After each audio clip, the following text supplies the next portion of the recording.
Islam, Islam, Islam, and welcome to another edition of the Moorish Light Continues. The Revolution is a podcast.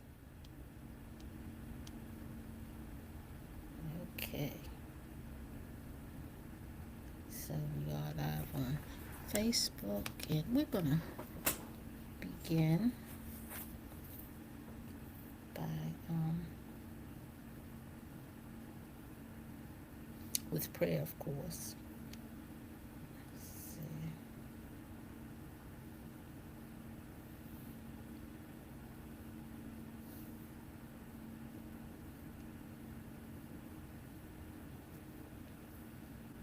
Let me get this right. Hold on 1 second.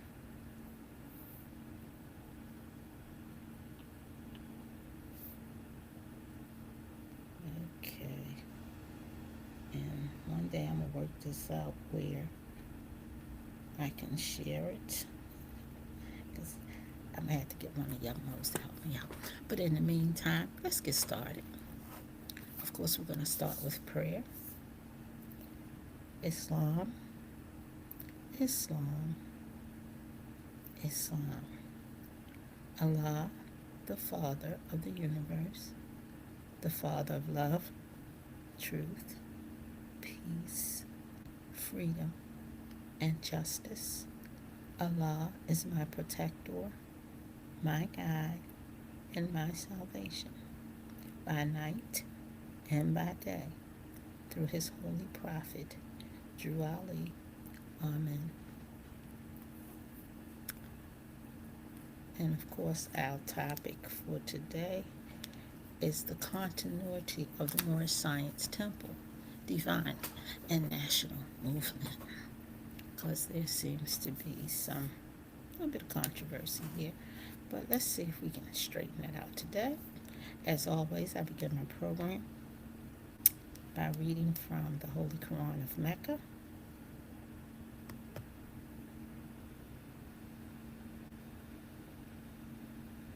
Let's see if I can locate that.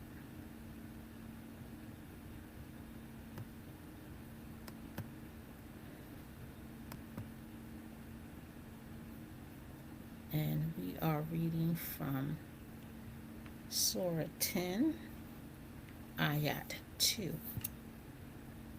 Let's make it nice and big so that you can see it. It says, "Is it a matter of wonderment to men that we have sent our inspiration to a man from among themselves, that he should warn mankind of their danger and give the good news to the believers that they have before their Lord the lofty rank of truth? But say the unbelievers, this is indeed an evident sorcerer," which if you look at anyone who claims to have done this massive research on Prophet Noble Drew Ali, he was a magician, he was this, he was that. But I'm going to go with the lessons, because the lessons are the truth. So I don't have to go with the gossip, because they talked about Jesus. What can you say? The footnote says, "Is it not still more wonderful that the inspired man should be one of ourselves? The Arabs had known Muhammad and other relationships and conditions when the mighty message came through his mouth, the message of wisdom and power, such as no man could speak as from himself, least of all a man, and instructed in human learning, not instructed in human learning. They could only in their wonder attribute it to magic and sorcery. They failed to understand that magic and sorcery were projections of their own mind, while here was solid and enduring truth from Allah. There are those who have a tendency to say that that excuse me, that Prophet Noble Drew Ali may not have been sent by the great God Allah. You're entitled to your opinion. And there are those who say he was just a man. I don't know of a prophet that wasn't a man. But prophets don't come to bring you a new story. They come to remind you of the old one that you forgot. Or you might have put it in your pocket. I don't know what you did with it. But you forgot. So, that's our Quran lesson. Let's see if we can find this lesson in other places. So I think I have to stop sharing and then come back to my next place.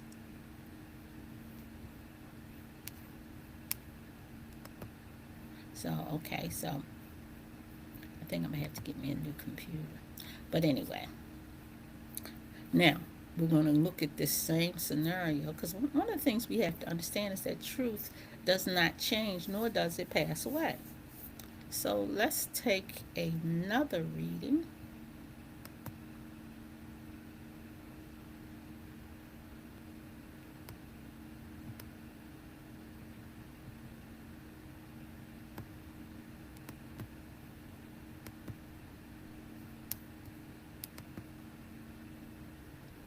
And this is Deuteronomy 18:18, and it says, "I will raise them up a prophet from among their brethren, like unto thee. I will put my words in his mouth, and he shall speak unto them all that I shall command him." Hmm. Sounds familiar, doesn't it? We're not finished yet. I'm gonna stop sharing. We got one more space to go. So if you're with me, I go in, I go to the record, and then I'll teach as I'm showing you the record, because I don't want you to say I made it up. I don't want to give you any opportunities. So we've looked at the Holy Quran of Mecca. We've looked at the Holy Quran of the Moor. We looked at the Bible. Now let's go to the Holy Quran of the Moorish Science Temple.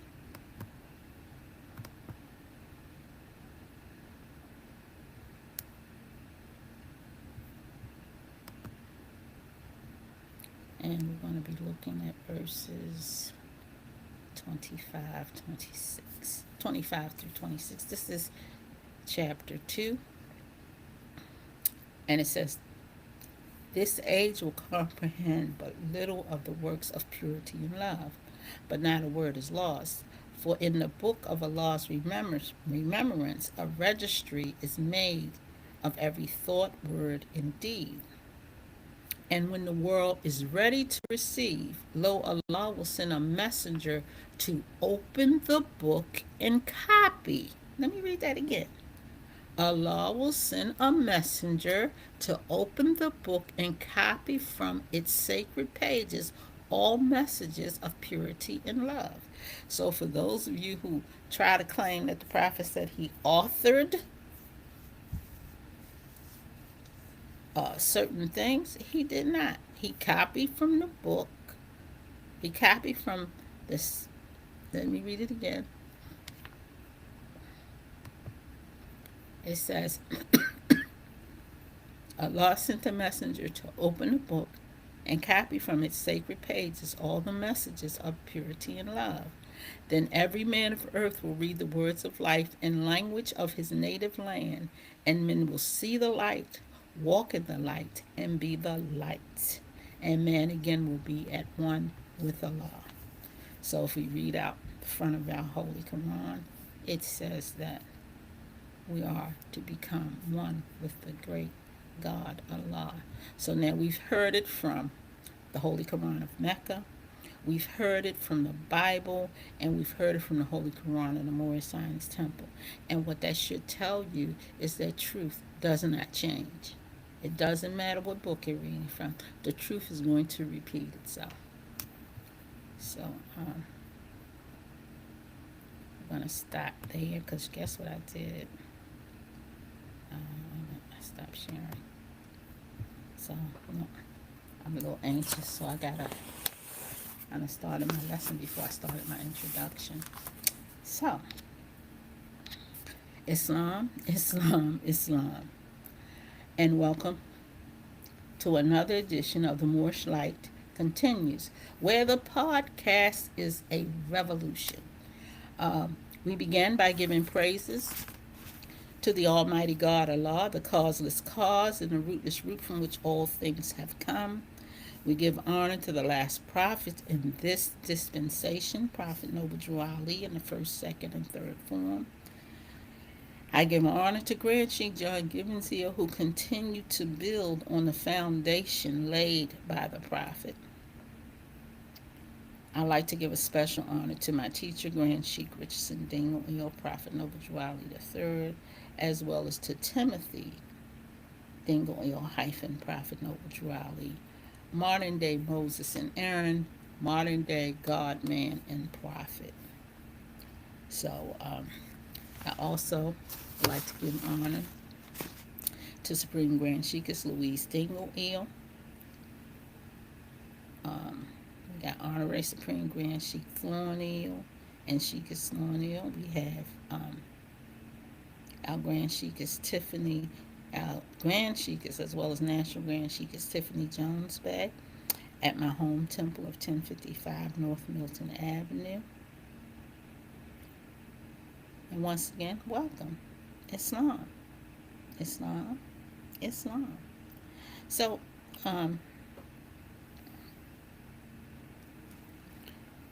we're shining light, clearing up the confusion, and teaching the basic facts. Our objective is unity and manifesting the ultimate goal of the Moorish Movement. And we'll do the truth is the light, and the light must continue to shine so that we can see.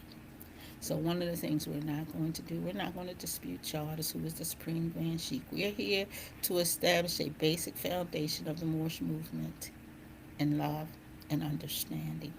So, now, I got a little excited. So, back to where I started from. So we understand that no matter what holy book you look at, when a prophet comes, he's going to come looking like you if the message is for you. He's not going to come looking like a European. He's not going to come looking like a Chinese. He's going to come looking like you. The minute you accept a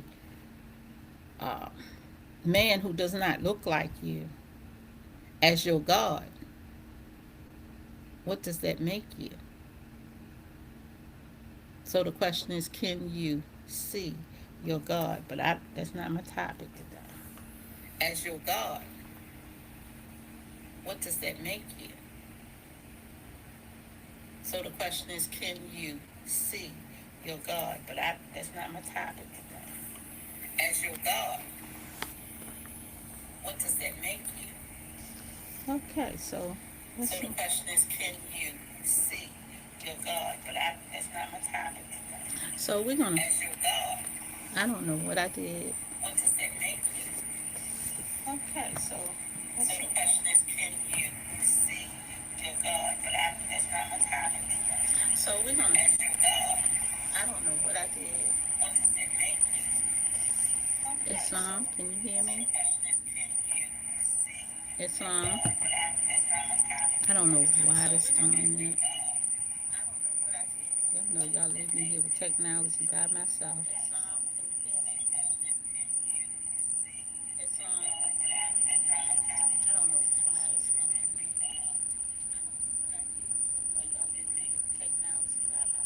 Okay, so I think we got it. Okay, so let me get my I don't know what I did, but let me get my program. Okay, so I think we got it. Okay,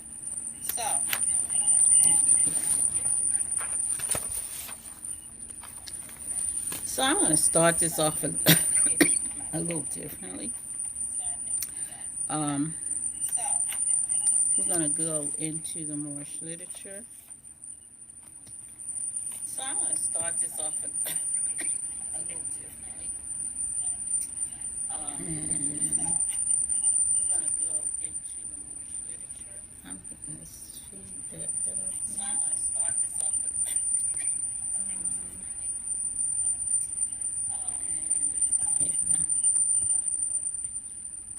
So, one of the things that we seem to have some confusion about is the Moorish Science Temple. So, I'm going to read, and I'm going to use AI today, and I'm going to read to you the. Let me turn this off for a second. So, I'm going to use AI today, and I'm going to read to you.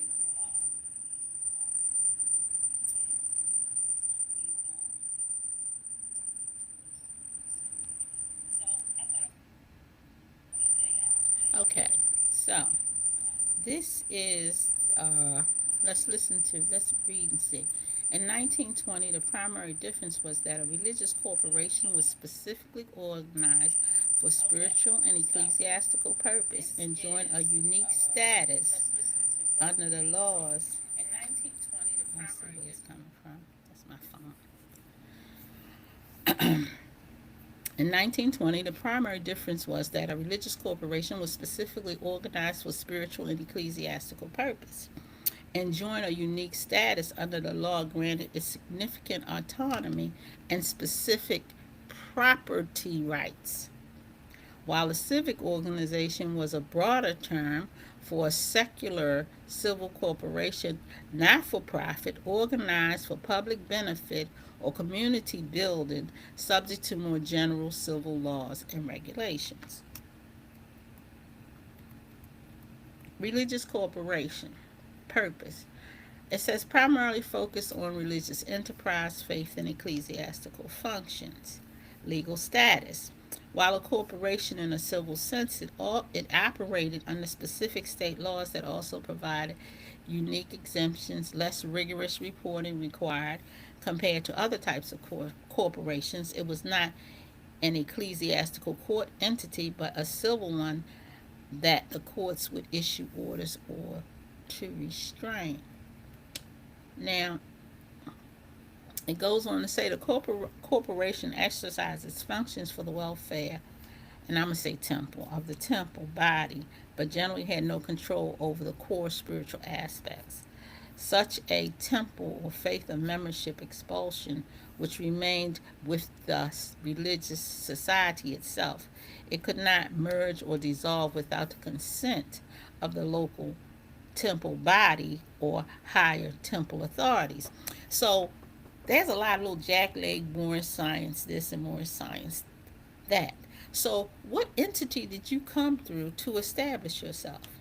You have created more havoc and confusion by doing what you do because you're not following in the prophet's footsteps. And you have just created all this havoc until when we go into places we aren't getting the respect we used to get because too many people are now trying to do more science their way. But that too shall change. Or I should say that too shall pass.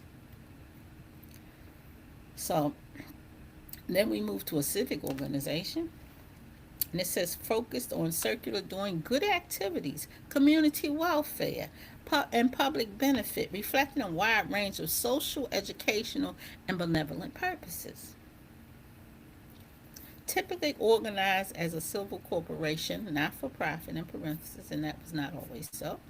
They were subject to general principles of common law and equity administered by civil courts. Governance and operations were defined by secular law and their own specific charter bylaws with the management of property and activities handled according to civil procedure. Like religious corporations, they could acquire property and enter into contracts, be sued as a single entity, which put their benefactors' wills on firmer legal ground. So when we talk about civil or civics, that's the word I should be using. When we talk about civics, we're talking about being involved in the neighborhood. We're talking about, you got organizations like the Vulcan Blazers, fraternities, sororities. All of these come under civic organizations. And what is the Moorish Science Temple? Is it a fraternity? Is it a sorority? I don't think so. Does it have a specific mission? It does. So now I'm gonna flip back and I'm going to stop sharing.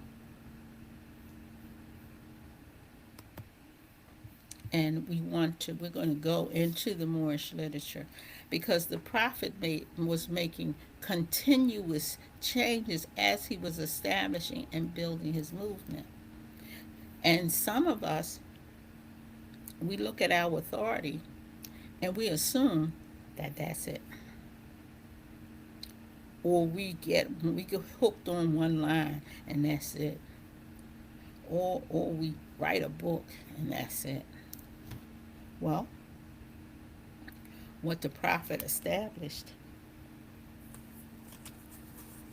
is what kind of movement. I do declare that in one of our lessons that the prophet teaches us that this is an everlasting movement, meaning that it doesn't go away, it doesn't fade out. So let's get to that lesson. So of course I'm going to share again.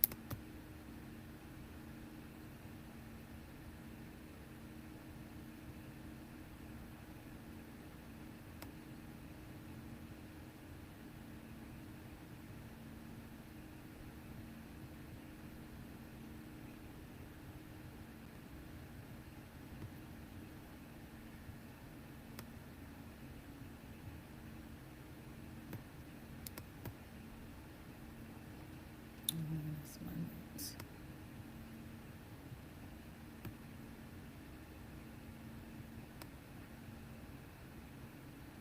Make sure I have it up.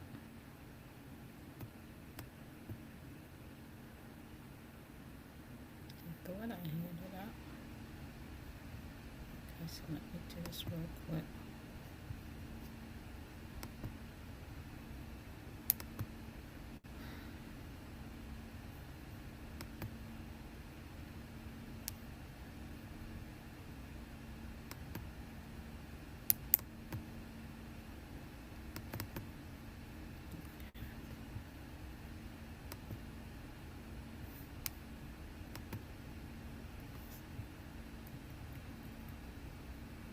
And so, as I'm going through this, we're going to go into the Moorish leaders' historical message to America, not to Moorish America, but actually to America. Why do you think he's talking to America?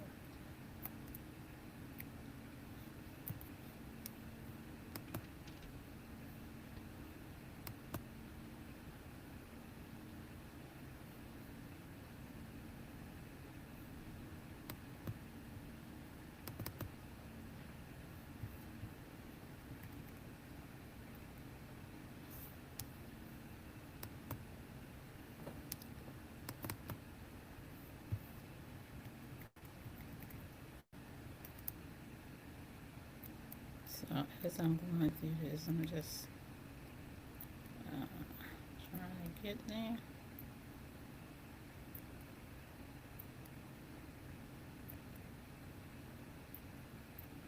Okay. So let me stop sharing. I'm going to share again.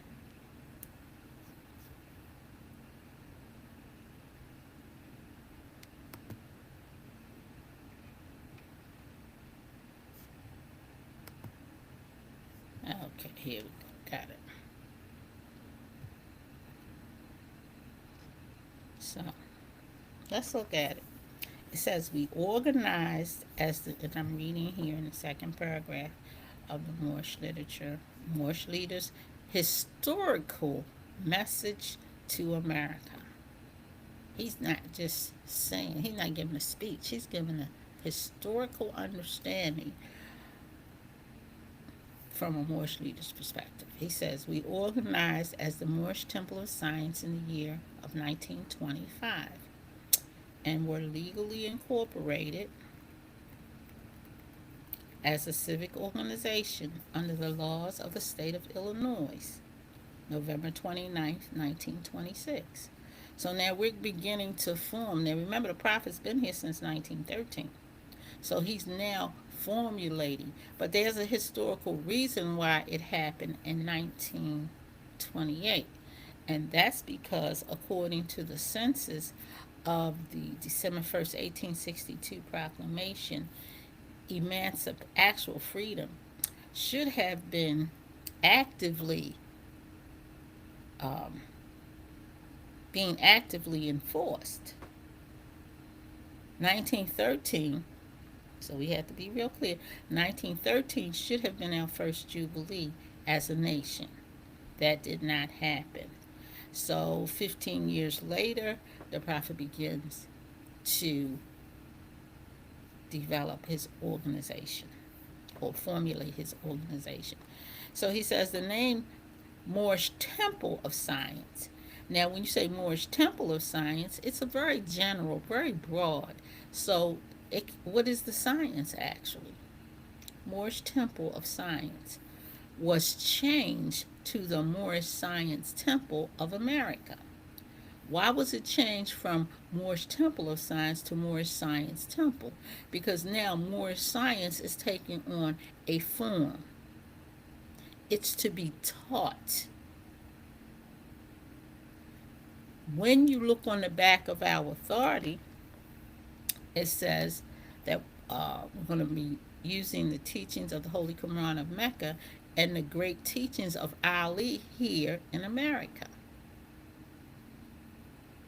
Now, how do you know the great teachings of Ali here in America? You open up Moorish questions, your Moorish questionnaire. There are 101 questions there, and each question, and I may be corrected, has 7 answers. Although it's called the Moorish Quran questions for Moorish Americans, every answer is not found in the Quran.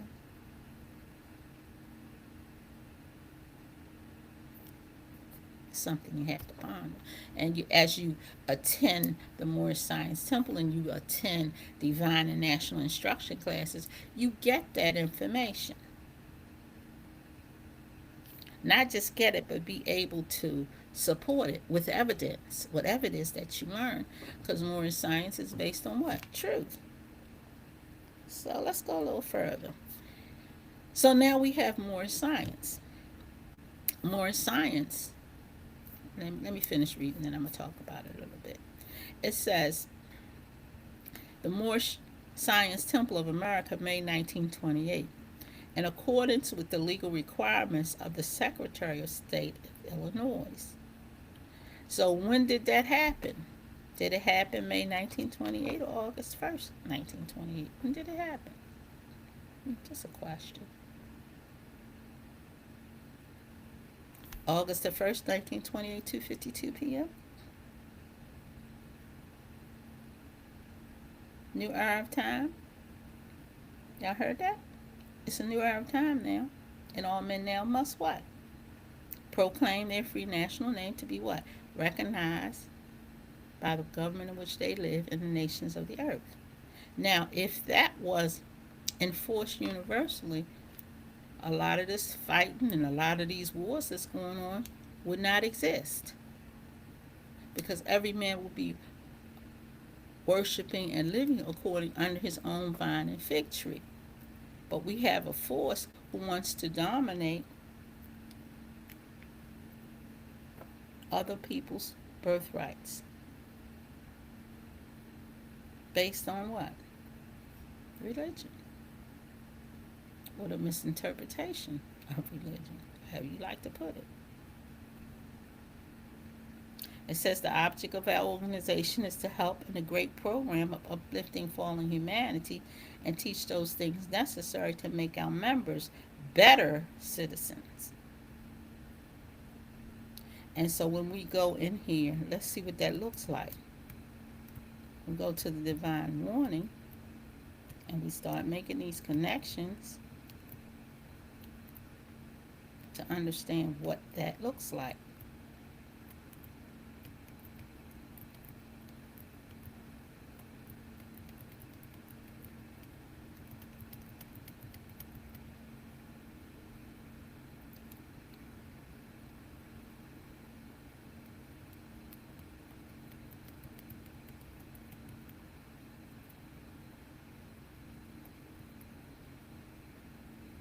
It says, I, the prophet, was prepared by the great God of law to warn my people to repent from their sinful ways, go back to that state of mind of their forefathers' divine and national principles, that they will be law abiders and receive their divine right as citizens according to the free national constitution that was prepared for all free national beings. Now I listen and I talk to people, and I hear a lot of people talking about court cases. I'm trying to figure out, if we law abiding, why are we in court all the time? Why we need all these court cases? Just a question I have. It says, and receive their divine rights as citizens according to the free national constitution that was prepared for all free national beings. They are to claim their own free national name and religion. Why is that necessary? Because black is just a color, it's not an identity. Even though it's popular, there are no facts to support that except that we have a strong belief in it. Black is still simply just a color. It says, there is but one issue: for them to be recognized by this government, and of the earth comes only ONLY through the connection of the Moorish divine and national movement. Now, when you see our authority, it says the Moorish Science Temple of America. So then the prophet had to address what that actually means. So we have the Moorish literature where he tells you that when you think the Moorish Science Temple of America, you need to understand that it is a divine and national movement. So when he changed it to Moorish Science, stop sharing for me, make sure. Let me read a little bit more. There is but one issue: for them to be recognized by the government. The earth comes only through the connection of the Moorish Science, divine and national movement, which is incorporated in this government and recognized by all other nations of the world. So obviously the prophet did his homework. He did what he was supposed to do, but for some odd reason, we can't catch up with the prophet. Why can't we catch up with the prophet? It says, through it, they and their children can receive their divine rights unmolested by other citizens, that they can cast a free national ballot to the polls under the free national constitution of the state's government, and not under a granted privilege as has been the existing condition for many generations. So, at one point in time, voting was a state right. When Reconstruction stepped in, Reconstruction usurped that every state should have a Republican form of government, and now we got this big old umbrella that if the that states have no choices but to follow along with whatever that program might be.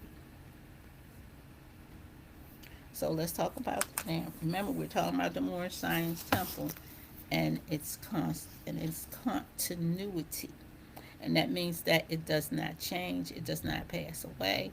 It should grow. Um, it should develop into a representation of the nation. It could be done through a Senate. It could be done through a House. It could be done. It can be done. I grew up under the Moorish Bureau of Vital Statistics, where originally you just needed to proclaim your nationality, and the Moorish Science Temple took care of everything. But all you little paper pirates have gotten into the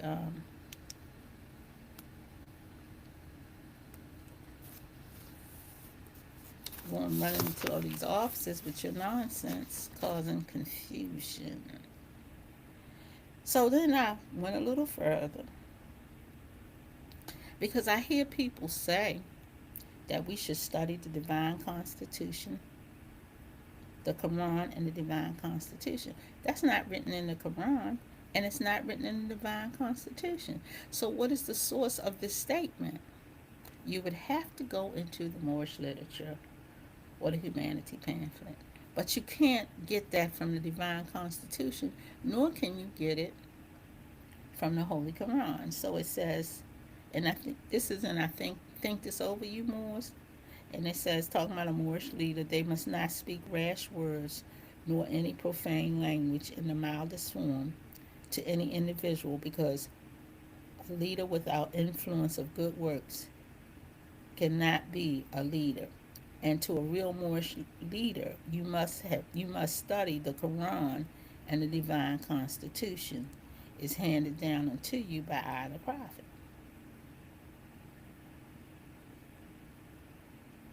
So once again, you cannot teach this in isolation. It has to be taught in unity, because there's a balance here. There's a divine side and there's a national side. Those two merge together to make one. So if all you're doing is spiritual and religion, you're only doing half. If all you're doing is national, you're only doing half. Both of those lessons have to go hand in hand. And the best way I can put that is that we do the five disciplines, which are divine, national, historical, constitutional, and moral.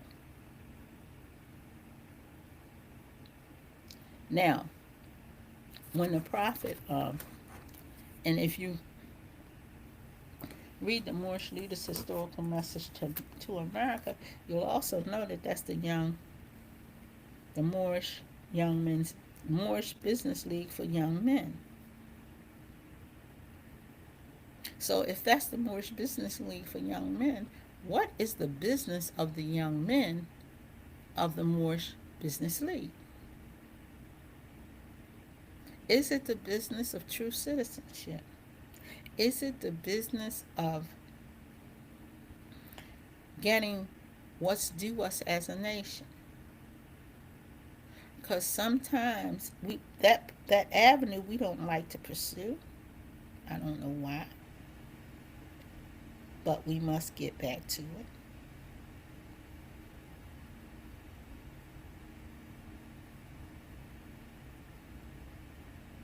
So there are 5 things that I thought about.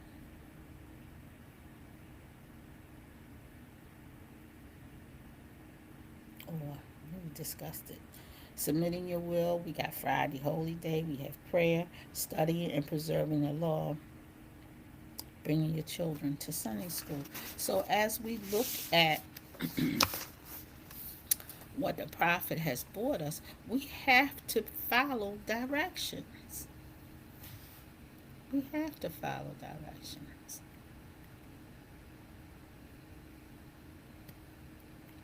Now, as we travel down this road, I'm going to read another portion of this. Listen to who the prophet's talking to here. I need all support from all true American citizens of the United States of America. Help. Wait a minute. I'm sorry, let me start it over. I am hereby calling on all true citizens that stand for a national free government and the enforcement of the Constitution to help me in my great missionary work, because I need all support from all true American citizens of the United States of America. Help me to save my people who have fallen from the constitutional laws of the government. I am depending on your support to get them back to the constitutional fold again, that they will learn to love instead of hate and will live according to love, truth, peace, freedom, and justice. supporting our free national Constitution of the United States of America. So I'm going to stop sharing for a minute. And of course, time is always of the essence. So, of course, we know that a holiday's coming up, and somebody told us this grand story about the Pilgrims and the Indians. Somebody told us that story. They did. But there's another way we have to look at this. And so I'm going to actually share a proclamation with you.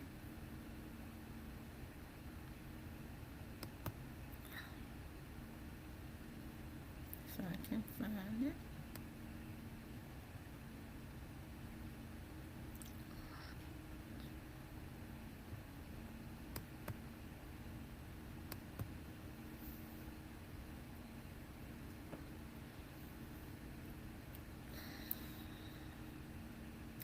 And this is from Washington, D.C., October the 3rd, 1863, by the President of the United States, a proclamation.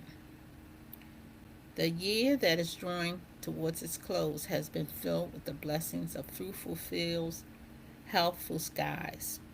To these boundaries, which are so constantly enjoyed that we are prone to forget the sources from which they come.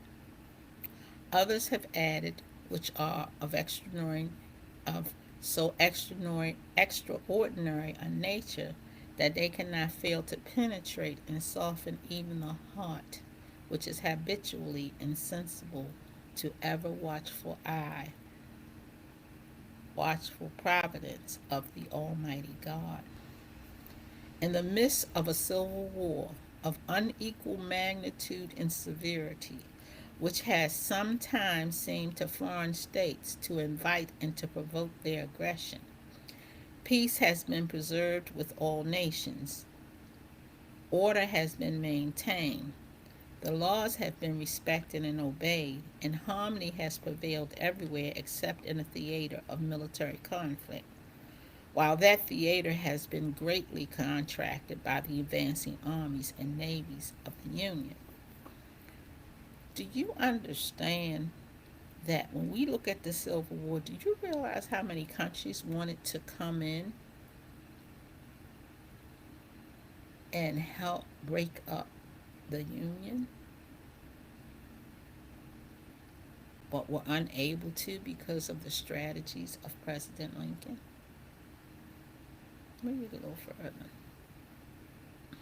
Needful diversions of wealth and of strength from the fields of the peaceful industry to the national defense have not arrested the plow, the shuttle, or the ship. The axe has enlarged the borders of our settlements, and the mines, as well as of iron and coal, of the precious metals, have yielded even more abundantly than heretofore. Population has steadily increased, notwithstanding the waste that has been made in the camp and the siege, the battlefield, and the country rejoicing in consciousness of augmented strength and vigor is permitted to accept the continuance of years with the large increase of freedom. No human counsel hath devised, nor hath any mortal or hand worked out these great things. They are the gracious gifts of the Most High God, who will, dealing with us in anger for our sins, have nevertheless remembered mercy.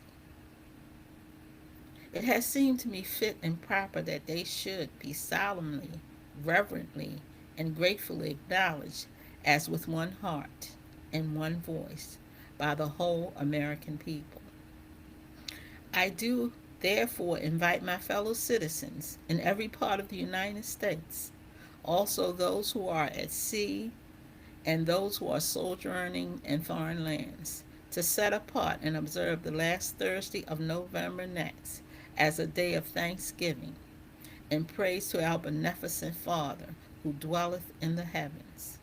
And I recommend to them that while offering up these ascriptions justly due him for such singular deliverances and blessings, they do also with humble penitence of our national perseverance and disobedience.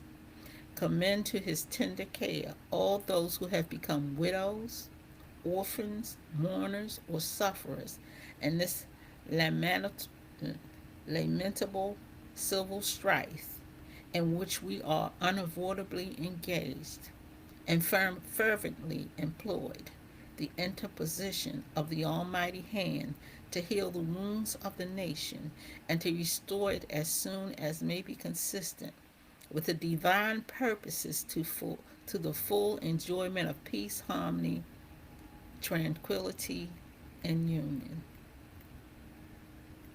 In this testimony, I heretofore set my hand and caused the seal of the United States to be affixed. Done at the city of Washington, the 3rd day of October in the year of our Lord 1863, and of the independence of the United States, the 88th, by President Abraham Lincoln, William H. Seward, Secretary. So when we talk about Thanksgiving, we can go with the old story they told me when I was in elementary school, that the pilgrims came and they had some turkey, and they did the Shemite brothers came they and they sat down and they had a feast. You can believe that story if you want to. But here's the real reason why uh, Thanksgiving should be recognized. And this is another reason why we should honor our forefathers who fought in the Civil War, because we do not give our forefathers credit for the fight that they fought, that we as a nation should have a true birth of freedom. We don't give them any credit. We skip right on past them and run into Reconstruction and civil rights. And I want us to take an honest look at who's benefiting, who's truly benefiting, because our situation is not changing. We're just becoming better dressed servants. The whole world is using us to keep their economy moving, and we just making more money and spending more money.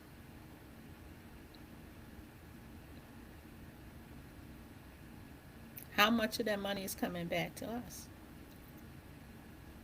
I heard somebody say one day, well, we owe China all this money. Why do you think China ain't chasing nobody for no money? You want to know why? Because they got their hand in this pot, and we in here just spending money we move money. Know what we do? We move money. We are the atlas of the economic world. Don't let them fool you. Don't let them trick you into how relevant you are and how relevant you should be. That's why it's essential that we take our place among the families of nations. There are those who say they want reparations. And anybody know me? No, I say, no, that I'm going to say, I want actual freedom. Because actual freedom encompasses reparations, birthrights, citizenship, and everything that's due us as a nation of people that we see on our nationality card, that we see in chapter 1 of the Holy Quran of the Moorish Science Temple, that we see in chapter 11 of the Holy Quran, that we see in Amendment 5 of the Constitution. You can't take a man's property without just compensation.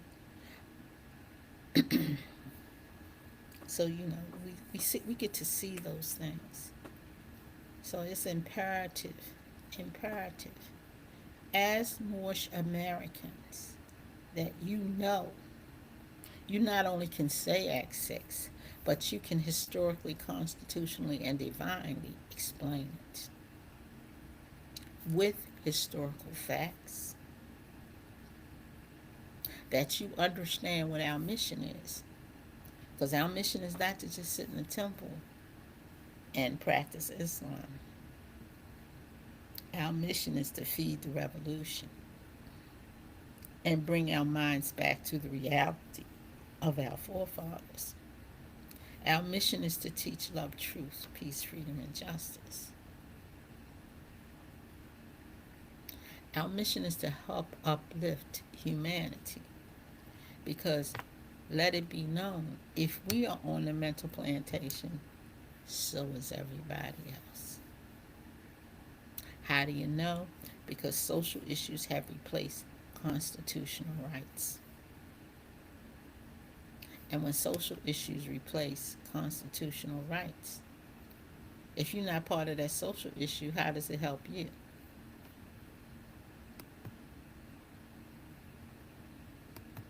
If you're not a part of that social issue. So as we move forward, we must definitely take a holistic look at Moorish science. And in closing, I'm going to read from the Resurrection book. This is the Chief Magistrate has spoken, the 10 Great Wees, Sunday, June 4th, 1978.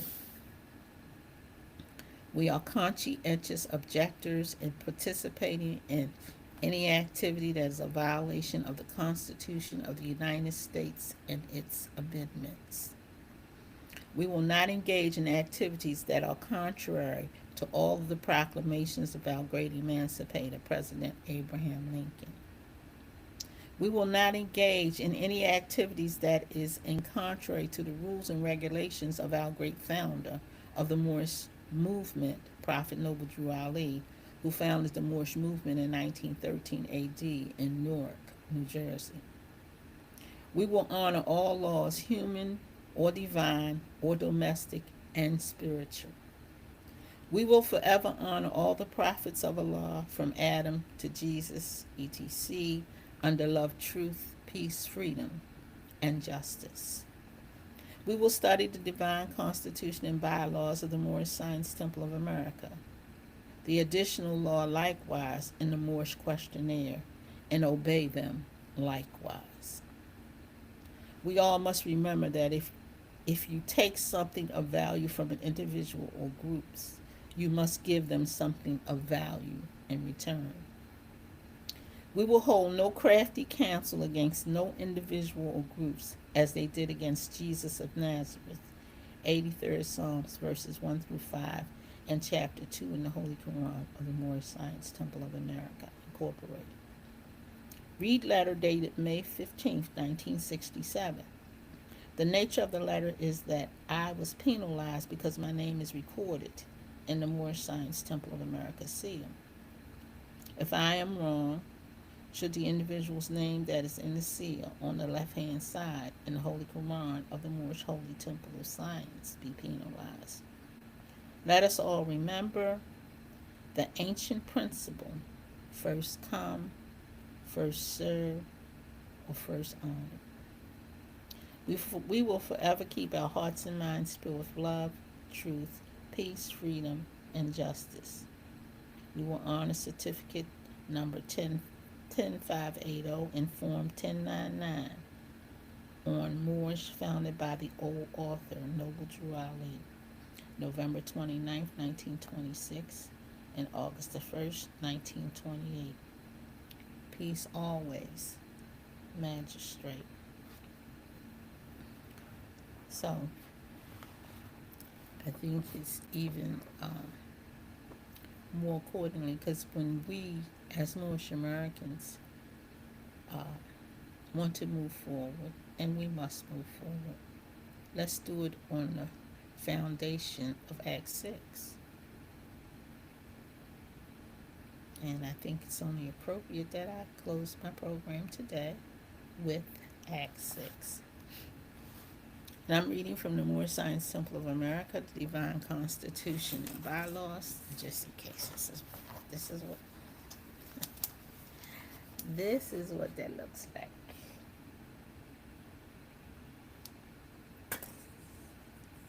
Matter of fact, I'm going to read from that exact document.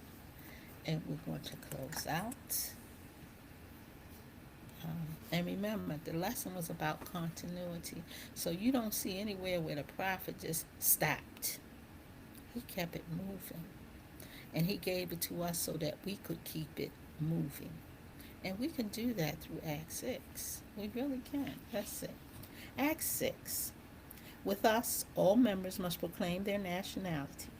And we are teaching our people their nationality and their divine creed, that they must know that they are part and parcel of this said government, and know that they are not Negroes, colored folks, black people, or Ethiopians, because these names were given to slaves by slaveholders in 1779 and last until 1865 during the time of slavery.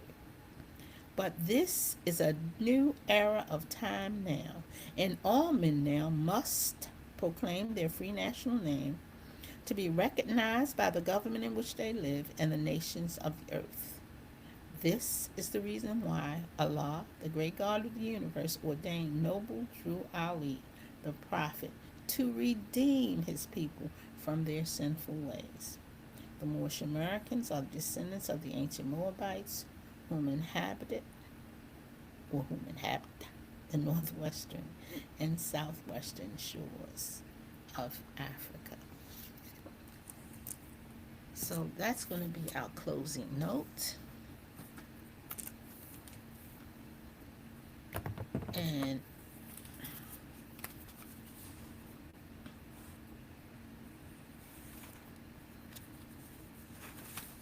I'd just like to remind us, there is a history and law class this Sunday Divine and National Instruction class, because we're taking a step up, from 10:15 to 11:45. You can join us at 1055 North Milton Avenue from for Holy Night 8 to 10, Sunday School 12 to 2. Um, you can also again tune in next week for the Moorish podcast, and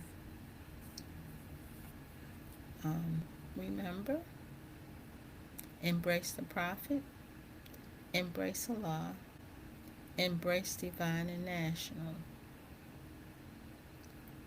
embrace the mission, embrace one another.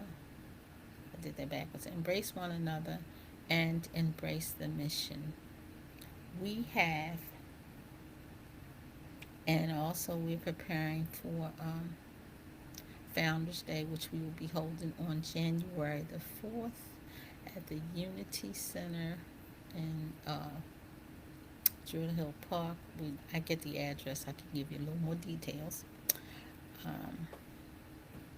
So please don't forget. Let us rise. Together we rise. Together we rise.